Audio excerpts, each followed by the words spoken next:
When I first moved into my new home, I thought I had found the perfect place to settle down for retirement. It was a quiet, tree-lined neighborhood on the edge of town, with well-kept lawns, kids riding bikes in the cul-de-sac, and neighbors who waved politely as you passed by. I bought the house outright, so I didn't need to worry about mortgages or housing associations. Or so I thought. My house was not part of the HOA. Made sure of that when I signed the paperwork. I had dealt with homeowners associations in the past, and I knew they had a reputation for being pushy and controlling. I specifically chose a property outside of their jurisdiction. The realtor assured me my home was exempt. That little detail would end up being the very thing that drove one woman into a frenzy. Her name was Karen Whitmore. Though most neighbors just called her HOA Karen, she was the self-appointed queen bee of the community. Even though her actual title was HOA president, people whispered about her constant patrols, her nasty notes on cars. In her habit of peeking over fences to see if people's grass was exactly 2.5 inches tall, I figured I'd just ignore her. I was wrong. A week after moving in, I was outside planting hydrangeas when she strutted over, clipboard in hand, sunglasses perched on her nose. "Hello," she said, her voice syrupy but sharp. "I'm Karen, president of the Willow Creek HOA. I see you're new here. I'll need you to sign these forms to join our association. Fees are due at the first of each month." I straightened up, brushed dirt off my hands, and smiled politely. "Actually, this property isn't part of the HOA. I checked before buying." Karen's face tightened, her smile faltering. "Oh, there must be some mistake. Every house on this street is under our rules, not mine," I said firmly. "It's exempt." She stared at me for a long moment, then scribbled something on her clipboard. "We'll see about that." With that, she turned and marched back to her car. I shook my head and went back to planting. But something told me that wouldn't be the end of it. Within days, odd little inconveniences started popping up. My trash cans were accidentally pulled to the curb a day early. Flyers for mandatory HOA meetings showed up in my mailbox. At one point, someone even left a violation notice taped to my door that claimed my lawn was non-compliant. I ignored all of it. But Karen wasn't done. One Saturday morning, I noticed her pacing up and down the street with a ring of shiny keys. I didn't think much of it until I saw her march up to my front door. She glanced around, pulled out what she clearly thought was a master key, and shoved it into my lock. The sound of metal scraping made my blood run cold. I stormed to the door and yanked it open before she could turn the key. "What do you think you're doing?" I barked. Karen jumped back, caught red-handed. She plastered on a fake smile. "Oh, I was just testing the locks. You know, for security, HOA policy." I glared at her. "This isn't your property. You don't have any business here. Try that again, and we'll have a serious problem." Her eyes narrowed. "You'll regret this," she hissed before storming off. Now, here's where things get interesting. My son, Mark, had just returned from serving overseas. A Marine with 2 tours under his belt, he was built like a tank and carried himself with the kind of discipline only years of service can give. He planned to stay with me for a few months while transitioning back into civilian life. When I told him about Karen and her so-called master key, his jaw clenched. "She tried to break into your house?" he said, his voice low and dangerous. "She claimed it was HOA business," I said, rolling my eyes. Mark shook his head. "I'll handle it." Gad. People like that only understand boundaries when someone enforces them. The very next day, Karen tried again. I was in the backyard when I heard the sound of my front gate opening. By the time I rushed around, Karen was already at my door with her ring of keys. But this time, she wasn't alone. Mark stood waiting just inside, his broad shoulders filling the doorway. He opened the door before she could try the lock. "Looking for something?" he asked, his voice calm but commanding. Karen froze.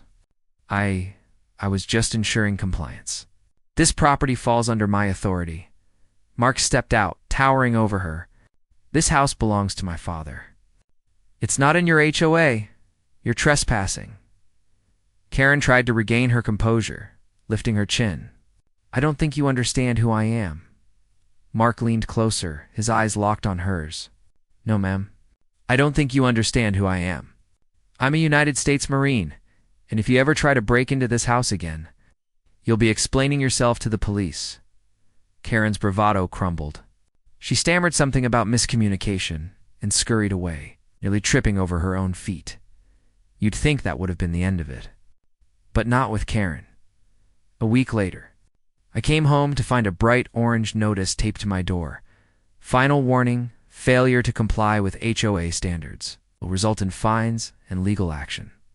Mark tore the notice down and laughed. She doesn't quit, does she? She's obsessed, I muttered. That night, we installed new security cameras around the house. Sure enough, within days, the footage showed Karen prowling around my front yard snapping photos. And even shining a flashlight into the windows, Mark compiled the footage and took it straight to the local sheriff. The deputy recognized Karen immediately. Oh boy, not her again, he said, shaking his head. Apparently, she had a history of harassing neighbors. No one had pressed charges until now. One evening, Karen made her boldest move yet. I was watching TV when the front doorknob rattled violently. She was at it again, jamming her so-called master key into the lock. But this time, Mark was ready. He flung open the door so fast, Karen nearly toppled forward. What part of stay off this property don't you understand? He thundered. Karen tried to recover her dignity, but Mark's presence was overwhelming. This house belongs to Willow Creek. I have the right. No, ma'am. Mark cut her off sharply.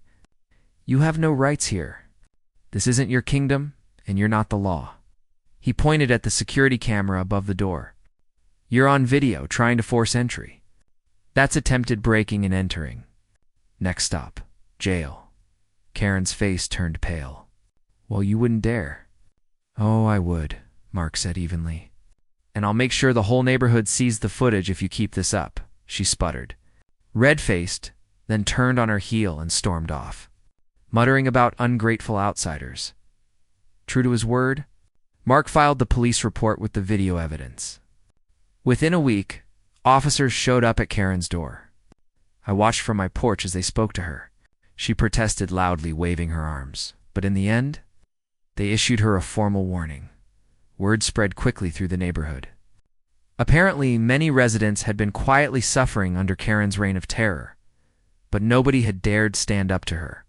Once they saw her finally put in her place, they started sharing their own stories.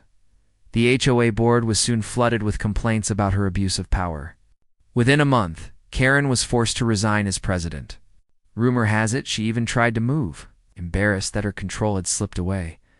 Since then, life in Willow Creek has been quiet and pleasant. Neighbors I'd barely spoken to before now wave and stop to chat. Some even thanked Mark personally for standing up to Karen when no one else would. As for me, I finally got to enjoy my retirement in peace. My hydrangeas bloomed beautifully, the lawn looked great, and the only keys in my locks were the ones that actually belonged there. And whenever I glance at the security cameras, I can't help but smile knowing that if Karen ever tries her nonsense again, she'll have a Marine to answer to. Looking back, I realize that people like Karen thrive on intimidation and control. They count on others being too scared or too polite to push back. But when someone finally draws a line and enforces it, they crumble. Karen thought her so-called master key gave her power, but in the end, the only real authority came from standing firm, refusing to be bullied, and, of course, having a Marine son who knew exactly how to handle a bully in disguise. Peace was restored, not because of fear, but because of courage, and that's what truly made the difference. This story is just the beginning. There is so much more ahead. Subscribe to the channel to join me on this journey.